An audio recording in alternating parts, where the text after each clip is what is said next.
Well, everybody, this video is actually going to be kind of a combination of what I initially had planned last weekend and what I had set to do tonight. And the reason the video is going to cover so much and because it's going to be so long is that I initially planned on doing a video this weekend, but after hearing about the passing of both Christopher Lee and Dusty Rhodes, I got a little bummed out, and I was like, well, no, I just don't feel like making a video. So I ultimately decided to hold off on the video because I just wasn't feeling up to it and save it all for here. So now I get the super duper long video where I have to cover pretty much everything. So with all that said, obviously the first thing I have to get into is the news that broke on Thursday. Obviously the passing of Dusty Rhodes and the passing of Christopher Lee, two huge icons from my childhood.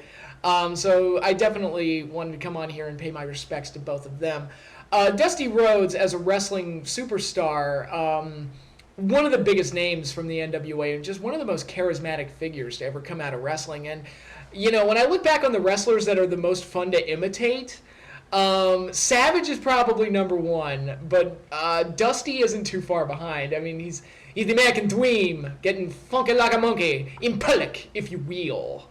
I said it was fun to do the imitation. I didn't say I was good at it, but Dusty was just such a lovable persona and just a wonderful personality and a great character in wrestling. And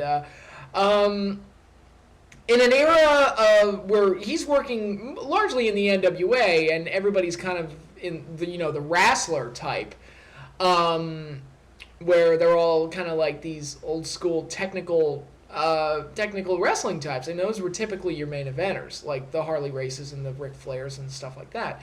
Dusty was really went against that grain and was such a larger than life figure and had that sports entertainment quality to him.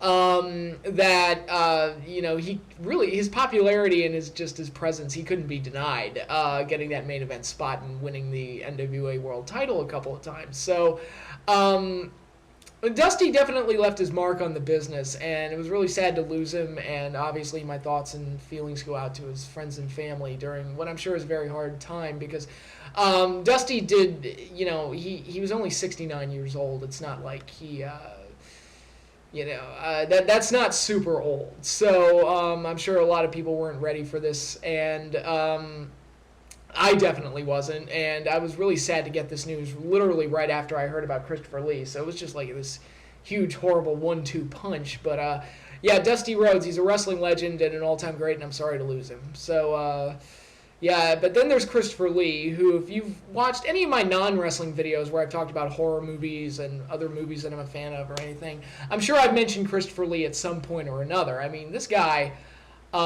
really had a big impact on me as a kid, because he had such a great presence that you can't really teach. He just had this magnetic, instantly just gravitating presence to him, and part of that was his voice, part of that was the way he looked, part of that was just the fact that he was a damn fine actor. And Christopher Lee wasn't always in the best movies, but he always made whatever project he was in better. Anything he was a part of was better by his presence, because he was just that good and just that interesting to watch. The first thing I ever saw him in was Shelley Duvall's Fairy Tale Theater. And I know I've talked about this in a previous video. I think I did it during one of my Halloween videos a few years ago, where he was in The Boy Who Left Home to Find Out About the Shivers, which actually was my favorite one out of all the episodes that Shelley Duvall did for those fairy tale things, which, if you never saw those as a kid, I say go out and check them out, because they were surprisingly well cast. It was really the first place where I saw a lot of these actors, like Jeff Goldblum. He was the big bad wolf in Three Little Pigs. Jean Stapleton was the giant's wife in Jack and the Beanstalk. She was also the fairy godmother in Cinderella. Robin Williams was the Frog Prince. God, what were some of the other ones? I remember Puss in Boots having like Ben Vereen and stuff like that. So really, it was this really interesting thing where Fairy Tale Theater was actually my exposure to a lot of great actors and a lot of great talents, and one of them was Christopher Lee. He was in The Boy Who Left Home to Find Out About the Shivers, which to this day is still my favorite one. And there were some other really good ones. There was the Aladdin one that had James Earl Jones as the genie and Leonard Nimoy as the Jafar character. He wasn't called Jafar, but he was the villain of that story. Also, the first place I ever saw Leonard Nimoy, but it really was that fairy tale theater was just so good and so imaginative and great for kids. And they're made on the low budget. They're very low budget, especially when you look at the sets and everything. But they have this kind of timeless charm to them that I really appreciated as a kid, and I can look back on them and smile. So I really like those, and it was my first exposure to Christopher Lee. And The Boy Who Left Home to Find Out About the Shivers, not a very famous tale. It's a Grimm's Brothers tale, I believe, if I'm not mistaken. Brothers Grimm, or whatever it's called. And outside of the original story itself, I have never been exposed to it in any other way other than the fairy tale theater. I've never seen another adaptation or anything. So that really made the fairy tale theater episode stand out even more, because you don't see that story get adapted that often. I'm sure it exists somewhere. I've just never seen it. But and Christopher Lee, he was in that, and he was great in it. And it really, I credit that fairy tale theater for shaping my sense of humor, because this particular episode was kind of a dark humor type of thing, and I don't want to give away any of the jokes or anything, but it was very much like, I think, a G-rated version of Evil Dead. It was kind of like, it was Evil Dead for kids, basically, is how it kind of played out. And to this day, it's still my favorite one to watch, and I watch it most Halloweens. I try to watch it, and I'm definitely going to watch it this year for obvious reasons. But yeah, that was the first place I ever saw Christopher Lee in, and he was great in it. And I've got a lot of fond childhood memories of that. Obviously, most younger people will know him as Count Dooku from the Star Wars prequels, which, say whatever you will about the Star Wars prequels, I don't think anybody had a bad word to say about Christopher Lee in that role. He was great, and I wish there had been more of him, quite honestly. That would have helped the movies tremendously. So he was great in that. And he was also Saruman in the Lord of the Rings trilogy, which was... When I first heard they were doing a Lord of the Rings trilogy, I was skeptical, because I just thought, man, there's no way that's going to work. It's like, that book is just not going to work as a movie. But when I saw the cast, I was like, okay, I don't know how Rudy's going to do as Samwise. I don't know how Salah's going to be as Gimli. That should work. But Ian McKellen as Gandalf, that should work. Elijah Wood as Frodo, we'll see. And fortunately, everything worked out great. I have no idea who the hell Andy Serkis is. I don't know if he can do Gollum. That's going to be the toughest role to pull off, and obviously he hit it out of the park. But before I saw the movies, I was kind of like, we'll see. I'm not sold on anything yet, but I'm not down on it either. I was kind of like, I don't really know. The one role that I was completely sold on was Christopher Lee as Saruman. I'm like, yeah, you literally could not have cast that any better, because with his voice and his presence, he absolutely instantly captures Saruman, and it really was the role that Christopher Lee was born to play, because he's a huge Tolkien fan. I remember hearing in an interview that he admitted to reading Lord of the Rings once a year for decades. He loved those books. So he was obviously going to bring a lot of passion and energy to the project.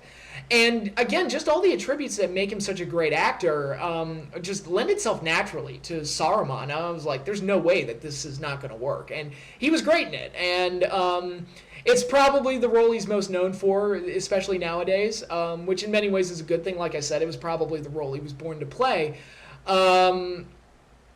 It was really cool to see him get that role, especially since he obviously was a fan and everything, and he hit it out of the park. One of my knocks on the theatrical version of Return of the King was that Saruman got cut out of the film, and I was like, that sucks. It's like, to sell that extended version DVD, you son of a bitch. But in any case, I actually agree with Christopher Lee. I felt like Saruman's story needed an ending, and it should have been included in the theatrical cut. I know Lee expressed his disapproval of that decision, and I fully agree with him. I think he was right. But obviously his contributions to the Lord of the Rings trilogy can't be stated enough. He was just great in that. Also, he was a Bond villain. He was Scaramanga, the man with the golden gun. A movie that was not bad, but one of unfulfilled potential, and the potential came out of the fact that Christopher Lee was just an awesome bad guy. I love the weapon. I love that he's kind of like this this perfect foil for Bond, in that he was just every bit as good and smart and talented as Bond was. So it just made him like this perfect adversary for him. I wouldn't have ended the movie in a giant funhouse, but that was the Roger Moore era. So what do you want? But I felt like that could have been a much better movie. But the reason I feel it could have been a much better movie is because Christopher Lee was so great in it that he kind of deserved a better role. Or not a better role. He deserved to be in a better movie, and he was like, for a movie that's not one of my favorite Bond films, he is one of my favorite Bond villains because he's Scaramanga. He was just so cool, and he was so like heartless and evil, and had that great line where he likes a girl in bikinis because they can't hide a gun or something. I mean, that just great shit like that. He was so good. He played Sherlock Holmes in a couple of TV films. Sherlock Holmes is quite possibly my favorite fictional character of all time. And so, obviously, he's not one of the more celebrated Sherlocks, not up to par with, like, Basil Rathbone or Jeremy Brett or, again, for more modern viewers, Benedict Cumberbatch. He's not one of the more celebrated versions of Bond, but I liked, which was the one he did? The Leading Lady, I think, was what it was called. I thought that one was pretty good.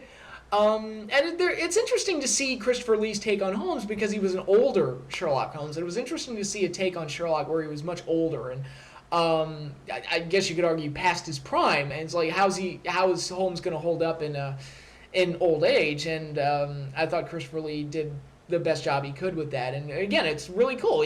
Christopher Lee played Sherlock Holmes. It's pretty awesome. He was also obviously probably the thing he was most famous for before Lord of the Rings. He was Dracula in the Hammer Dracula films. Also in another version that was made in 1970.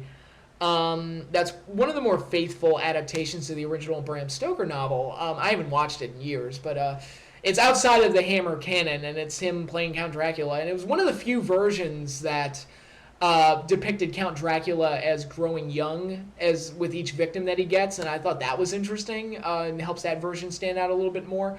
Because outside of Gary Oldman in Bram Stoker's Dracula, I don't think that's been done too much with the Dracula character, which is kind of surprising because if you read the book, it's one of the defining characteristics is that he starts off looking monstrous and then becomes younger and younger as the story progresses. And to be fair, like even the Gary Oldman version didn't accomplish that well. If you look at Gary Oldman when he's quote unquote young.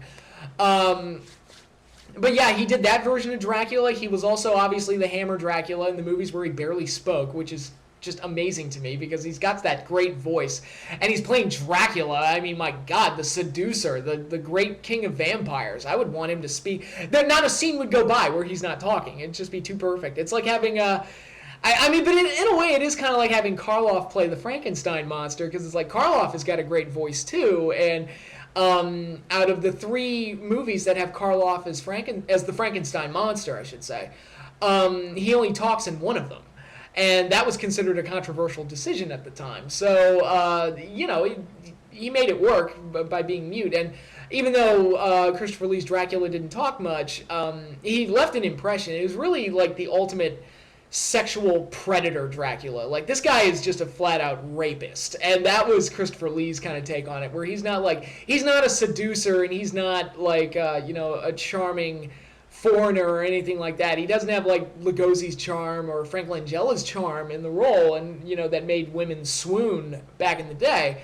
Christopher Lee's take was just a lot more violent and a lot more monstrous, where he'll walk into a room and basically tell whoever his lady victim is like, you're mine, and not even say it. He would just like put his hand out. It's like, this is only going to go one way. And that made Dracula a lot more villainous, obviously, made him a lot scarier. And one thing that the Hammer films did that surpassed every other Dracula film, in my opinion, the rivalry between Dracula and Van Helsing has never been better in any other version, any adaptation of Dracula than it was in those Hammer films. And a large part of that has to do with Peter Cushing playing Van Helsing, who, in my opinion, is the best Van Helsing ever. I mean, there's some debate over who the best Dracula is, but to me, there is no debate over who the best Van Helsing is. It's Peter Cushing, and I'm sorry if anybody disagrees with me, but, you're wrong. I'm kidding, obviously, but yeah, I thought Peter Cushing and Christopher Lee made a great team. They made a great horror team. They actually, my 3 favorite Hammer films are Horror of Dracula, which was the first Dracula film they did, Curse of Frankenstein, where Christopher Lee played the Frankenstein monster opposite of Peter Cushing's very, very evil Dr. Frankenstein. That was like a very harsh version of that character, and they made a great movie out of that.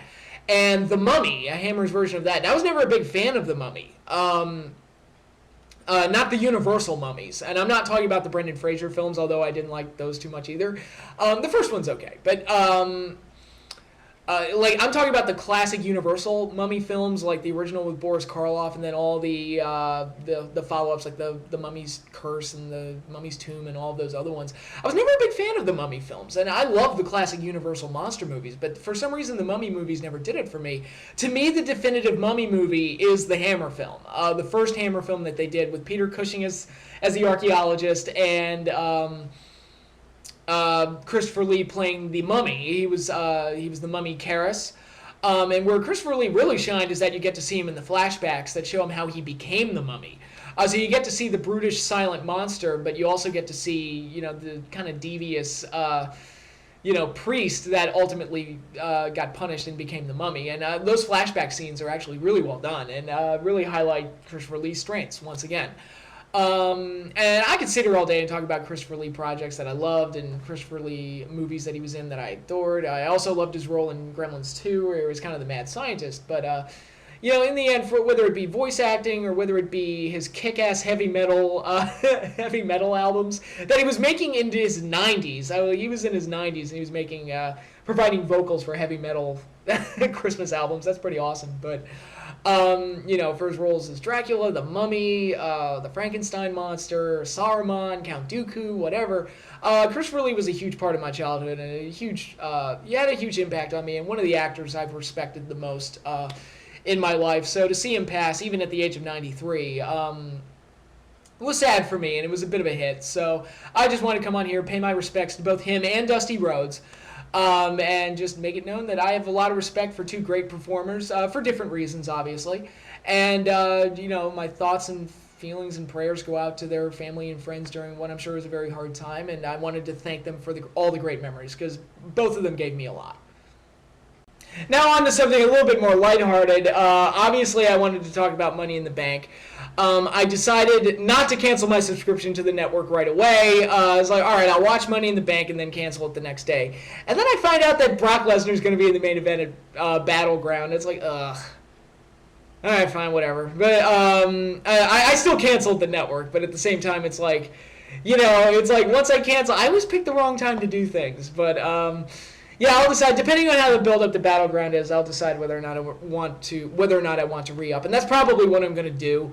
Just kind of like re-up it, or decide not to re-up it based on however that pay-per-view is being built that month. And I think that will probably be a healthier way to experience the network. I'm definitely getting SummerSlam, regardless, because I'm throwing a party. But I've already kind of backed myself into that corner. But in any case, I am glad that Battleground is 5 weeks away, because it's like, oh my God, there's actually going to be a break in between pay-per-views. My God, that's because they were just coming one on top of each other. It's like now we got 5 weeks of build-up. That's awesome. But Money in the Bank, I did watch it, and I wanted to give my feelings on it.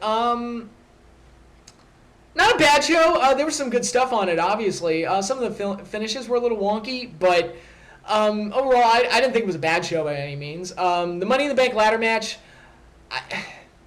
they all look the same after a while, and this is probably one of the tamer ones in terms of the spots that they did, but it was a car wreck match. It was fine for what it was. But really, ultimately, the Money in the Banks, it's gotten to a point where, the only thing that really matters is who won. I don't really, guys diving off of ladders and doing all sorts of crazy shit to each other. I mean, that can only go so far before it doesn't leave much of an impact anymore. And to me, the Money in the Banks are more about, it's like, oh, who won? Because that's the most important thing. Sheamus won. Odd choice. when Wyatt got involved and screwed Reigns out of it, I was like, oh, crap, another Wyatt feud, because I've actually soured on Bray Wyatt so much. Like, anytime he gets involved in anything, I just kind of go, because I know it's going to be terrible, because all of his feuds are terrible, and they're meaningless and directionless, and I don't care, and they're repetitive, and I just, it's boring. I will give them credit, though. On Raw, they actually did give Wyatt somewhat of a motivation for doing what he did. It's like, because Reigns beat me on Raw and cost me my shot at Money in the Bank. I'm like, okay, I mean, that's something. At least there's a believable motivation there. I don't think Wyatt's had a motivation since, like, the feud with Bryan way back in early 2014 or late 2013. But, yeah, I mean, they've put him in a lot of bad feuds. I mean, between the Cena feud, the Jericho feud, the Taker feud, where he got jobbed out for no reason, the repetitive Dean Ambrose feud that went nowhere, he just the Ryback feud that amounted to very, very little. Wyatt's just kind of a directionless mess right now. But in this feud, they at least gave him a motivation. So I will concede that they at least did something there to make it work. Hopefully the feud works out and we're able to get something good out of it. But I mean, I was surprised that Reigns didn't win the Money in the Bank. So there's that. I mean, we all thought it was obvious and predictable, and it turns out that's not what they went with. So okay, I don't know. Sheamus doesn't really do it for me, but again, whatever. We'll see. See how it all goes. There was that. Then what came next? Oh, the Divas match was next, with the finish that made no sense because it should have been a disqualification. I mean, once the twin that admits to getting pinned admits to cheating, that should have been a DQ right there. But no, Paige ended up losing. It's like, the referee did more to screw her over than than the Bellas did, if you think about it. But the Bellas doing twin magic now doesn't really work because Nikki's tits are so much bigger than Brie's because of surgery. And I almost felt like when Brie got pinned off the twin magic that she was going to yell at the referee and start going, "Look at my tits, it's not Nikki! Look at my tits, they're so small!" But in any case, the match, it's a match that was just symptomatic. It had the symptoms of all the other Divas title matches, which are, the stories don't make much sense. The girls are trying. I mean, Nikki and Paige tried their hearts out to make this match work, but they don't work because the story is just not clicking. The Bellas characters are wildly inconsistent. The stories aren't very good, and they're basically given nothing to work with. So, all right, I mean, they're trying. Writing, the creative is not helping them out, though. Then what was up next? I believe it was Ryback versus Big Show, which I did not watch because I flipped over to Game of Thrones for that wacky-ass finale where how many fucking cliffhangers were in that finale? But, I'll talk, I'll find another time to talk about Game of Thrones. But, I missed this match. I know that Ryback won by DQ or Big Show won by I don't know. DQ, I don't know. But other than that, I really didn't catch much of this. I also missed Owens versus Cena because, again, I was watching Game of Thrones, but I went back and watched it, and very good match. Great match once again. Owens and Cena have a great chemistry. I wish they hadn't done the match 2 weeks after the first one because it just kind of looks like a carbon copy of something you already did that's fresh on our minds. And that's where if you space out the rematches, it feels less repetitive. But in any case, I thought the match was very good. I liked the developing story, which did differentiate it from the first match, where Cena's increasing frustration was like, oh my god, maybe I can't beat this guy, was showing more and more. Of course, they undid that by having Cena win, but whatever. But again, where I'll give them credit is that at least, and it's the same thing they do with Cena whenever he loses, but it works better with Owens because Owens is a heel, or officially a heel.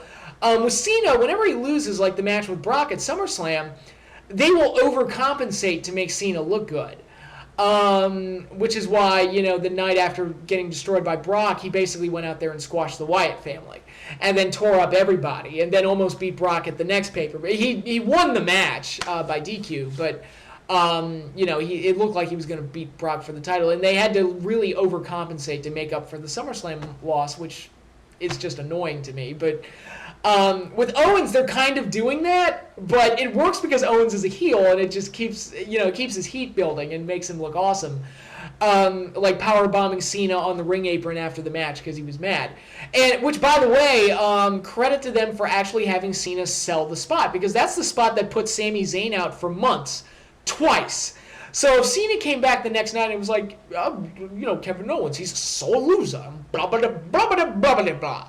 I would have called bullshit. It was like, well, you just made that power bomb in the corner look like bullshit, But no, they had Cena sell it. He's gone for at least one show. And like, oh my God, wow. Ooh.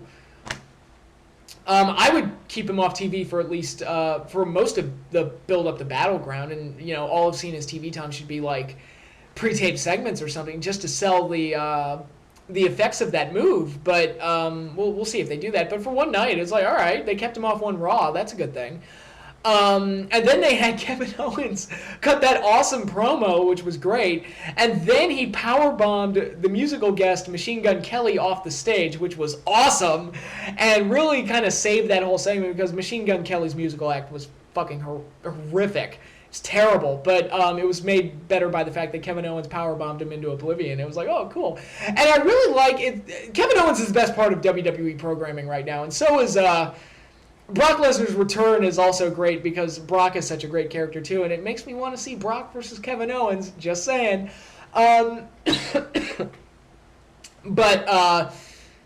yeah, it's refreshing to see a heel that's not a puppet for the Authority. If anything, Owens is kind of opposed to the Authority because he's ruining the show by powerbombing their musical guests off the stage and shit. So he's like actively ruining the show. So he should be opposed to the Authority. I hope that they play that out correctly and not have them be buddy-buddy just because they're heels. That wouldn't really make much sense.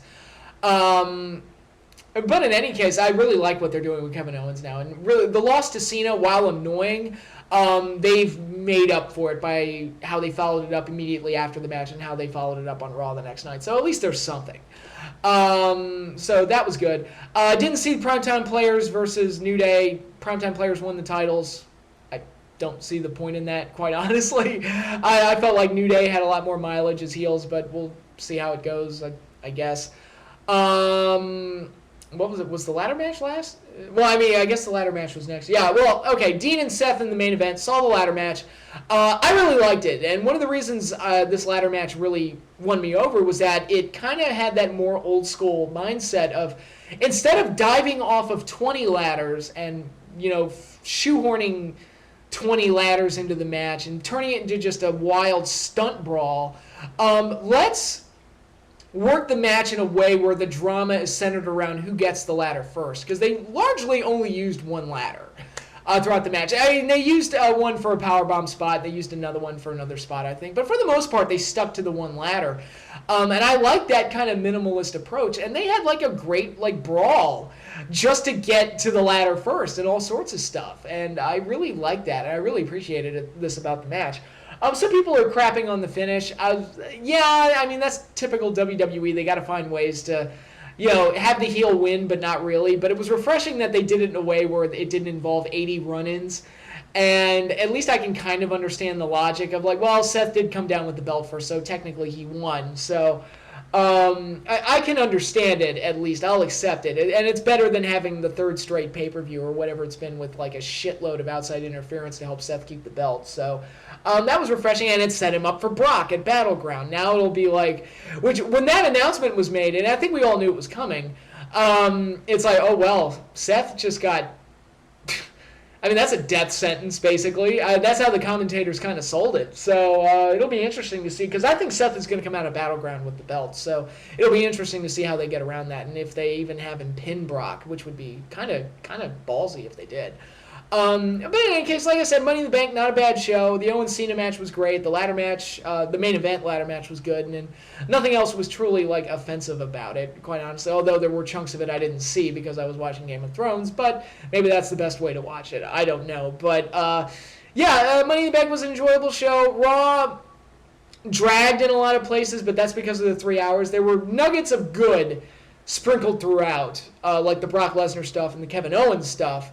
And even the Bray Roman stuff wasn't that bad. It's just the show's just too goddamn long, and it's a chore to watch sometimes. But in any case, like I said, Money in the Bank, not a bad show. Good effort from the WWE overall, and hopefully the build-up for Battleground is good because they've got a lot of shows in between to get it done. So here's hoping. Now, I do want to touch up slightly on the Wednesday night wrestling shows. Obviously, Wednesday night has kind of become wrestling night, what with NXT and Lucha Underground and I've already forgotten. NXT, Lucha Underground, Ring of Honor on Destination America, and TNA on Destination America. So I wanted to touch up briefly on them, especially Lucha Underground and Ring of Honor, which had some big announcements. Or big stuff happened. Ring of Honor didn't really have any big announcements, but it's fresh on Destination America. The shows are not bad. The presentation overall is solid. Clearly, these shows were taped before the announcement that they were moving to Destination America was made. So that definitely shows. So I'm more looking forward to seeing what Ring of Honor does after Best in the World, and to see how they kind of, when they start taping shows under the Destination America banner, just to see how they do. And see how that goes. So again, fingers crossed, hopefully it turns out all right. I'm checking out Best in the World. That's a show I definitely want to watch. The main event looks pretty solid. It's Jay Briscoe versus Jay Lethal for the world title and the TV titles, champion versus champion. So that'll be an interesting main event. We're also getting the Bullet Club versus, they're going to be in it. I think it's AJ and the Bucks versus, I think, the Kingdom and somebody else. I'm sorry, I've forgotten. But whatever it is, the Bullet Club's involved, so there'll be some intrigue there anyway. We've got all sorts of stuff on the card as well. So there's the number one contenders match, which, it's Roderick Strong, Moose, and Michael Elgin, which I will give them credit for making that contenders match off the win-loss records, because I think they mentioned on the show that those three men have the best win-loss records of 2015, so it makes sense that they would be top contenders for a title shot. I'm not completely sold on Moose yet. He's still a little green, and I've never been that high on Roderick Strong, but what are you going to do? But I am going to check out Best in the World. I think it should be a fun show, and I hope I enjoy it. So once again, here's hoping. So that's Ring of Honor, that side of things. Lucha Underground made a huge announcement last week that their season finale is going to be a big 2-hour special, the Ultima Lucha show, which is going to be great. I can already, I'm already excited for it because they're going to take like 2 months to build up to it and everything, and it's going to be, it's going to be their season finale, and it's going to be really cool. Next week, or actually I should say tomorrow night, we're getting Prince Puma versus Johnny Mundo in an Iron Man match for the Lucha Underground title to decide who goes into Ultimate Lucha as the champion. And then next week, we're going to get Drago, the returning Drago, versus Mil Muertes, who also recently returned, to battle for number one contendership, even though Drago won a 4-way match to earn the contenders match, to earn the title shot at Ultima Lucha. But then Katrina bullied Dario Cueto into creating the contenders match between Mil Muertes and Drago, which I'm like, okay, you kind of reneged on your contenders match right after you did it, but it gets Mil Muertes up into that upper echelon, into that title picture, which I think is really cool. I think Muertes is a great character, so I think there's plenty of room for him to get into the main event picture at Lucha Underground, and I'm excited for their big season finale, and I hope to God there's a season 2. Please keep this going. Lucha Underground's fantastic, but a lot of good stuff to look forward to that's not WWE related. But for a WWE related thing, for NXT, they're doing their July 4th special in Tokyo with Finn Balor taking on Kevin Owens for the NXT title. Very excited to see that. So there's a lot of good stuff on the horizon, and I'm really looking forward to it. And finally, I'm going to close out my video by giving my feelings on Jurassic World, which had the highest grossing opening weekend of any movie ever, beating out the Avengers, which, congratulations, obviously. It's really cool that kids still like dinosaurs enough to go see a Jurassic Park movie, so that was pretty cool. But I did want to come on here and give my brief feelings and my brief overall impressions of the film. And I mentioned this in my last video, I'm a big Jurassic Park fan, love the original film, I love the Crichton books. I'm a fan of the brand. 2 and 3 were not very good, and my bare minimum requirement for the sequel, look, can you be better than 2 and 3? I will accept you as long as you're better than 2 and 3, and overall, I thought the film was. I thought it was an enjoyable, action-packed, very fun, just entertaining movie. It gave me the nostalgia feels plenty of times. There were points in the film where I felt like an 8-year-old again. It captured the magic of the original film. Having the park fully operational definitely set it apart from the other movies. It was really like really a more appropriate sequel to the original film rather than 2 and 3. But I'm not even gonna bother talking anymore about that. But just seeing all the way the park was structured and having things like a petting zoo and having a SeaWorld act and all this other stuff, but some kids are bored with dinosaurs and they're playing with their cell phones the whole time, and they need to up the wow factor by creating the Indominus Rex and all this other stuff. And Indominus Rex is basically an allegory for I just had a brain fart. It's an allegory for commercialism and overabundance of capitalism and all sorts of other things, and various other themes going on here. And it made for a very entertaining film. Chris Pratt is very likable as always. That dude is probably the most likable actor in the game today. And there were a lot of great action set pieces. The dinosaurs were very cool. And the climax, which I'm not going to spoil, go see the movie, was amazing, and lots of cool stuff there. I could kind of see it coming as the movie progressed, but I wanted it to happen, so I'm not complaining that I saw it coming. I'm like, no, this is how this needs to play out, and it did, and it was great. And I marked out like a bitch. So there was a lot of great mark out stuff, and it was very entertaining, very enjoyable. My only real knocks on it, and this is me being an old fart, I wish there would have been more practical effects used to bring the dinosaurs to life, because for all the praise that the original film gets for being groundbreaking and revolutionizing computer generated images, there were a lot of practical effects to bring the dinosaurs to life, and they look great.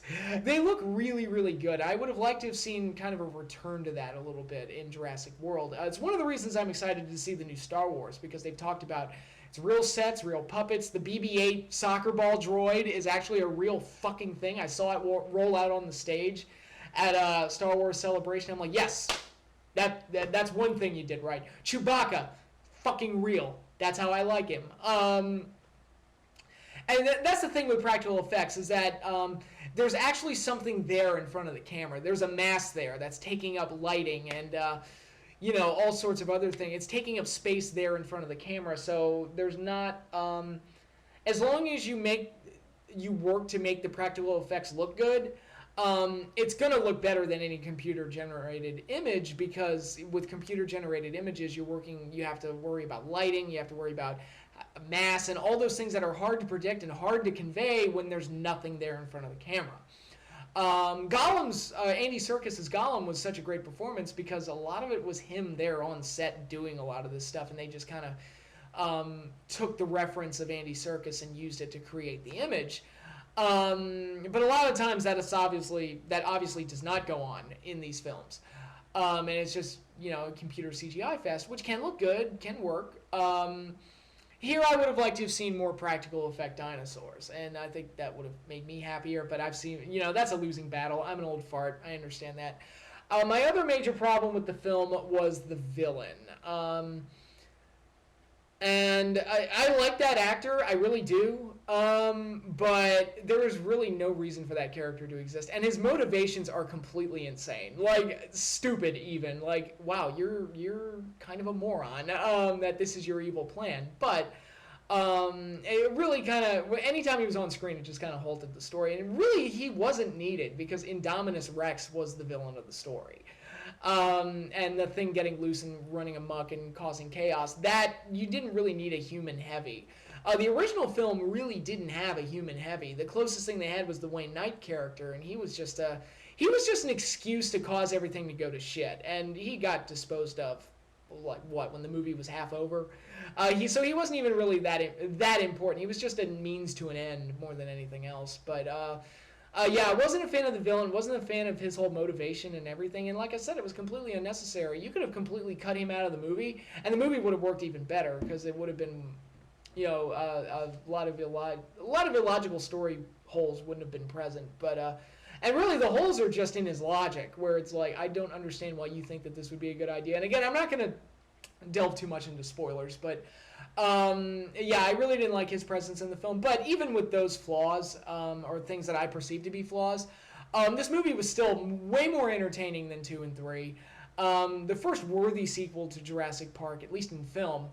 And just a good ride all around. I don't know if it's a movie that I think deserves the highest grossing opening weekend of all time, although with inflation that probably doesn't mean as much as it used to. But it was a very entertaining film, and if you are a fan of Jurassic Park and if you love the original, I think you'll enjoy this too. And like I said, it was a very nostalgic feel while watching this film, and I was very entertained by it, and I liked it a lot. But that is all I have for now. It's getting pretty late in the day. Got to get this sucker posted, and then I'm going to bed and do the whole shebang all over again. Work, eat, sleep, work, repeat.